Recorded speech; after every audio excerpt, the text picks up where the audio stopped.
Hello students. So our next terminology is bills receivable.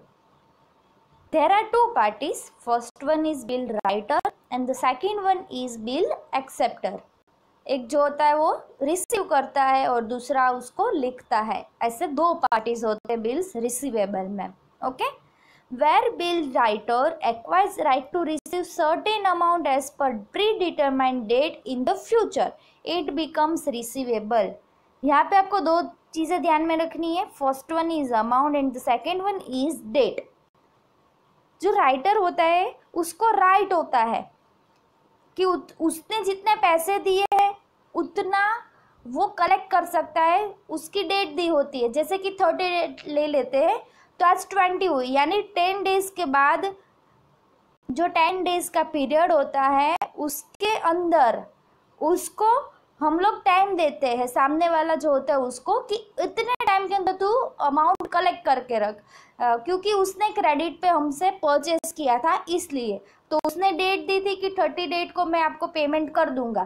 तो अभी क्या होता है, मैंने बिल लिखा है यानी 30 डे के ऊपर मेरे पास ऐसा राइट है कि मैं जो अमाउंट है उसके पास से कलेक्ट कर सकूँ. अगर वो अमाउंट ना दे तो उसके पास से मैं असेट ले लूँ, कुछ भी ले सकती हूँ, लेकिन 30 डेट के ऊपर या उसके बाद मैं कभी भी उसके पास से कोई भी चीज़ कलेक्ट कर सकती हूँ जितना मेरे अमाउंट उसके पास है. जैसे कि उसने 20,000 का फर्नीचर मेरे पास से लिया था तो मैंने तो टाइम दिया उसको 30 डेट तक का कि तू 20,000 मुझे दे दे, लेकिन वो नहीं देता है after 30 date.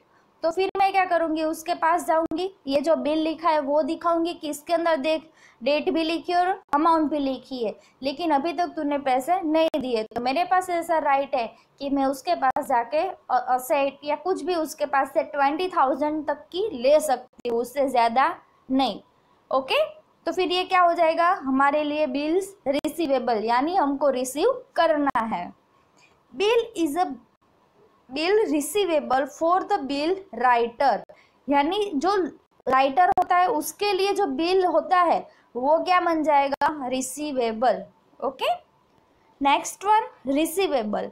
Any amount to be received by businessman in the future from any person is known as receivable.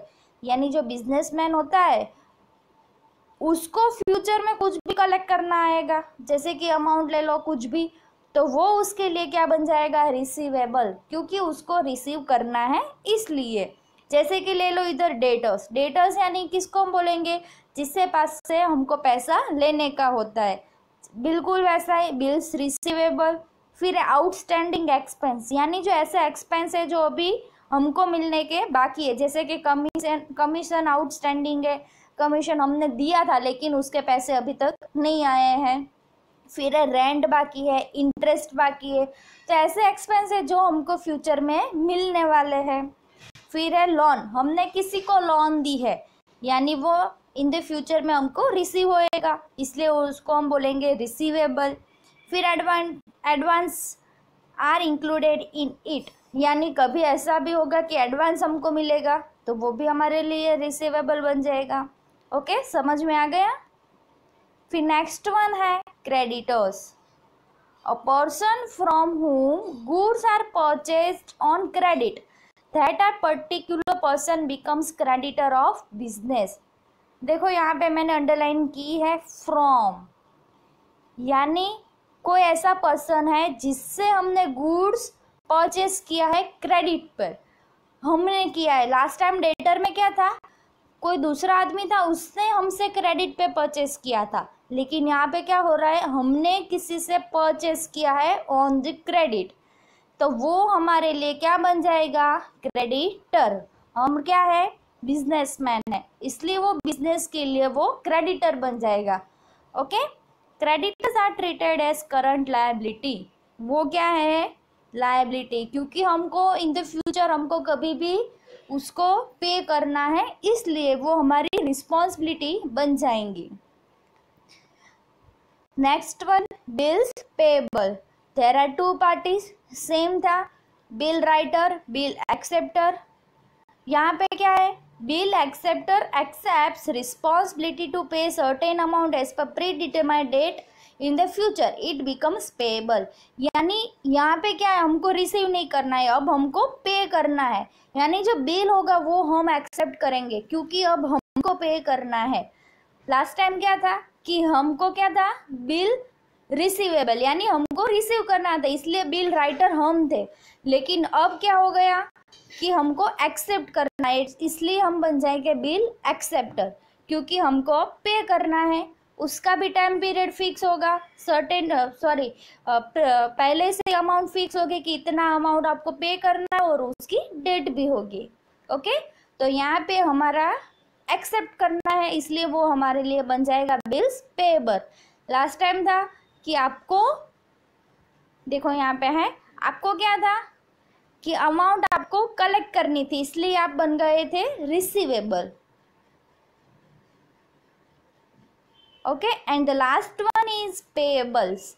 Any amount to be paid in the business person in the future to any person is known payable. यानी आपको इन the future में कभी भी कुछ भी पे करना होगा तो वो आपके लिए बन जाएगा पेएबल्स।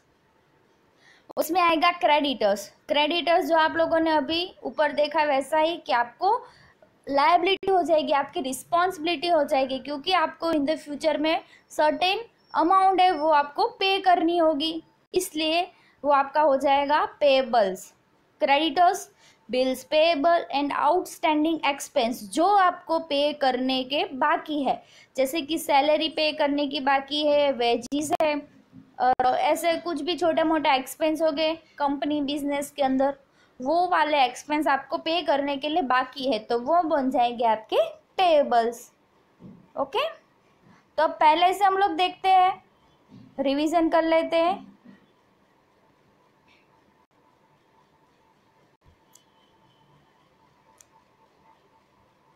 Terminology of accounting.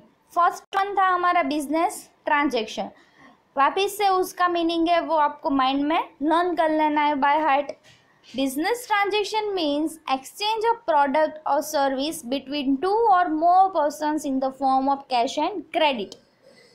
याद रखना है आपको, एक्सचेंज करना है प्रोडक्ट और सर्विस। प्रोडक्ट तो आपको पता ही है जो गुड्स है वो, और सर्विस में क्या आएगा, टीचर आएगा, लॉयर आएगा, डॉक्टर आएगा, जो सर्विस प्रोवाइड करते हैं वो वाली आएगी। ओके, तो आपको एक्सचेंज करना है प्रोडक्ट और सर्विस कितने के लोगों के बीच में, दो या उससे ज़्यादा लोगों के बीच में, इन the form of cash and credit. Cash पता है आपको, जो कैश से ट्रांजैक्शन होंगे वो कैश कहलाएंगे, और जो कैश वाले ट्रांजैक्शन नहीं है वो क्रेडिट कहलाएंगे। जैसे कि मैंने अभी परचेस किया लेकिन अभी के अभी मैंने मनी नहीं दी है तो वो मेरे लिए क्या बन जाएंगे, क्रेडिट ट्रांजैक्शन, क्योंकि मैं गुड्स तो लेकर आ गई लेकिन मैंने पैसे नहीं दिए, यानी कि मैंने क्रेडिट पे परचेस किया। ओके, और अभी मैं गुड्स लेने गई और अभी के अभी मैंने पैसे भी दे दे तो वो हो जाएगा मेरा cash transaction. As a example, goods of rupees 5000 sold to Raj. मैंने 5000 का गुड्स राज को सोल्ड किया। फिर एक क्रेडिट ट्रांजैक्शन जो है, goods of rupees 5000 sold on credit to Raj. मैंने राज को क्रेडिट पे सोल्ड किया, उसने मुझे पैसे अभी नहीं दिए हैं। तो ये था हमारा first business transaction. The second one is a business capital. A businessman यानी owner who brings cash, goods और assets in business is called a capital। यानी एक ऐसा पर्सन है जो क्या करता है, बिजनेस के अंदर कैश लाएगा, गुड्स लाएगा या असेट्स लाएगा, उसको हम क्या बोलेंगे, कैपिटल। अगर कंपनी का मालिक या बिजनेस का मालिक ये तीन चीज़ें लाएगा तो ही हम कैपिटल बोलेंगे। ओके, फिर है ड्राइंग। जैसे ऊपर वाले से उल्टा, जैसा जो बिजनेसमैन था वो कंपनी के अंदर लाता था, लेकिन ड्राइंग में उल्टा हो जाएगा, वो ये तीन चीज़ें कंपनी के अंदर से वो अपने पर्सनल यूज़ के लिए ले जाएंगे तो वो क्या बन जाएगा, ड्राइंग। और उससे क्या होगा, जो बिजनेस की जो कैपिटल है वो डिक्रीज हो जाएगी, क्योंकि वो बिजनेस से अंदर से गुड्स, असेट्स या कैश गई है इसलिए। ओके। फिर है लायबिलिटी, जो है आपकी responsibility, amount payable by the business for credit purchase, credit assets या क्रेडिट अमाउंट। तो आपको ये तीन चीज़ें आपको इन द फ्यूचर में कभी भी पे करनी है तो वो आपकी हो जाएगी लायबिलिटी। उसके टू पार्ट्स हैं, current liability and non current liability. Current liability किसको बोलेंगे? जो शॉर्ट टर्म पीरियड के लिए होगी, यानी लेस देन 1 ईयर के लिए। और नॉन करंट लायबिलिटी किसको बोलेंगे? जो लॉन्ग टर्म के लिए होगी, it means more than 1 year. Next one, assets. Assets means any such tangible or intangible product or item which is of ownership of business and has economic value।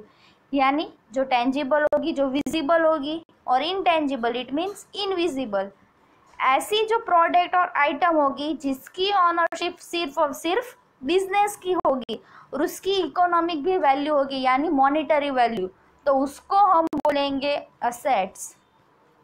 देखते हैं tangible हम किसको बोलेंगे? Which can be seen and touch, यानी जिसको आप देख भी सकते हो और टच भी कर सकते हो, जैसे कि लैंड आएगा, प्लांट, बिल्डिंग, फर्नीचर, मशीनरी, ये सारी असेट्स है वो टेंजिबल कहलाएगी। लेकिन इनटेंजिबल किसको कहलाएंगे? किसको कहेंगे? जो देख नहीं सकते हैं और टच भी नहीं कर सकते, इट मीन्स उसका कोई फिजिकल एग्जिस्टेंस ही नहीं है। उसमें 4 है मेन, ये आपका मोस्ट एमपी क्वेश्चन हो जाएगा, goodwill, trademark, patent and copyright. Okay, जैसे लायबिलिटी के थे बिल्कुल वैसे ही असेट्स के भी 2 टाइप्स हैं, current assets and non current assets. Current assets किसको बोलेंगे? जो शॉर्ट टर्म पीरियड के लिए हो, यानी लेस देन 1 ईयर के लिए हो। और नॉन करंट किसको बोलेंगे? जो लॉन्ग टर्म पीरियड के लिए हो, यानी मोर देन 1 ईयर के लिए हो, उसको हम नॉन करंट असेट्स बोलेंगे। और लेस देन 1 ईयर के लिए, जैसे कि स्टॉक, हमारे बिजनेस के अंदर स्टॉक है वो रेगुलरली हम सेल करेंगे, इसलिए वो लेस देन 1 ईयर के लिए हो गए और वो हमारे असेट्स भी कहलाएंगे। ओके। फिर है cash balance, debtors, raw materials, तो ये सारी असेट्स तो है ही, लेकिन शॉर्ट टर्म पीरियड की है।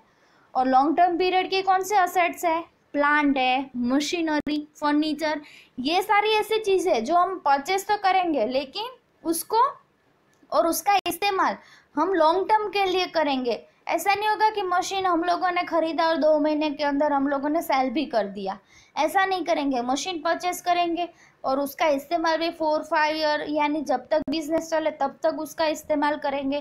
तो ये क्या बन जाएगी? हमारी लॉन्ग टर्म पीरियड की असेट्स बन जाएगी। ओके। नेक्स्ट है fictitious assets. If we can sell it we can not get money, यानी ये ऐसी असेट्स है जिसको हम सेल करने जाएंगे तो हमको मनी नहीं मिलेगा। Like this asset do not have any physical form, realisable value of this assets is 0। ये 1 मार्क में आएगा कि कौन सी ऐसी असेट्स है जिसकी वैल्यू 0 है, तो आपको लिखना है fictitious asset. Okay.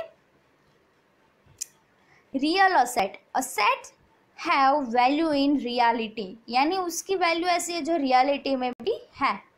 Assets can be converted into cash, यानी अगर आप इसको सेल करो तो उसको आप कैश के अंदर कन्वर्ट कर सकते हो। नेक्स्ट वन, रिसिप्ट्स, यानी उसको हम क्या बोलेंगे? Income. When money is received due to consequence of business transactions, it is known as receipt।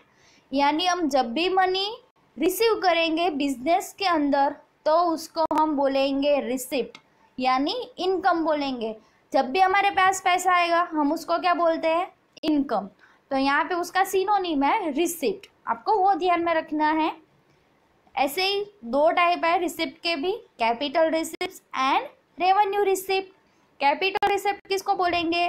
This income is not received regularly, जो रेगुलरली हमको नहीं मिलती है।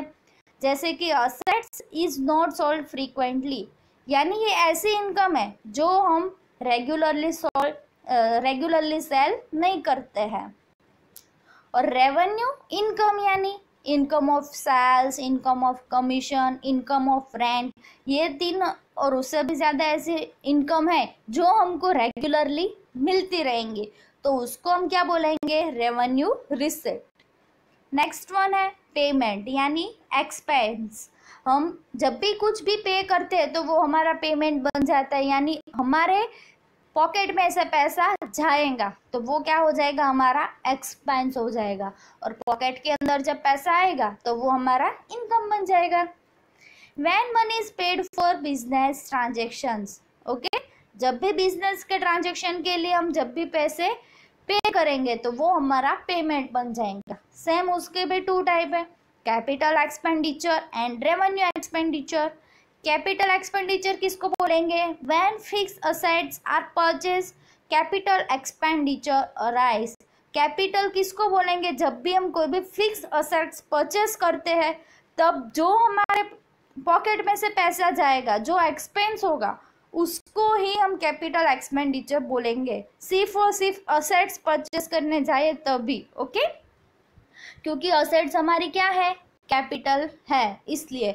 जैसे कि purchase of machine, purchase of furniture, purchase of plant, purchase of कुछ भी, यानी असेट्स होनी चाहिए वो, ओके। फिर है revenue expenditure, payment of salary, advertisement expense. Revenue यानी जो रेगुलरली हम जो एक्सपेंस करते हैं वो, जैसे कि सैलरी, तो हम 12 महीने के अंदर हम 12 टाइम्स सैलरी देनी पड़ती है एंड ऑफ द मंथ, तो वो हमारा रेवेन्यू एक्सपेंडिचर हो जाएगा। फिर एडवर्टाइजमेंट हमको देनी पड़ती है न्यूज़पेपर में, टेलीविज़न में, तो वो भी हो जाएगा। फिर है वेजेस, टेलीफोन एक्सपेंस। तो ऐसे जो एक्सपेंस है वो रेगुलरली होते हैं, इसलिए हम उसको रेवेन्यू एक्सपेंडिचर बोलेंगे। The next one is profit. After deduction of regular payments from regular receipt of the year the remaining surplus is known as profit. यानी जितनी भी इनकम हुई और जितना भी एक्सपेंस हुआ उसमें क्या होगा, इनकम में से एक्सपेंस माइनस करेंगे तो जो मिलेगा उसको प्रॉफिट बोलेंगे, और लॉस में क्या आएगा, जो एक्सपेंस होगा और इनकम होगा, लेकिन एक्सपेंस में से इनकम माइनस करेंगे तो लॉस बोलेंगे। क्योंकि जब भी इनकम ज़्यादा होगी एक्सपेंस से तो हमारा प्रॉफिट कहलाएगा। जैसे कि समझ लो हमारे पॉकेट में 10 लाख है और एक्सपेंस हम लोगों ने किया 5 लाख का, तो हमको क्या कितना प्रॉफिट मिला, 5 लाख का। लेकिन हमारे पास इनकम थी 5 लाख की और हमने एक्सपेंस किया है 10 लाख, तो क्या हुआ, माइनस में आ गया, तो वो हो जाएगा हमारा लॉस।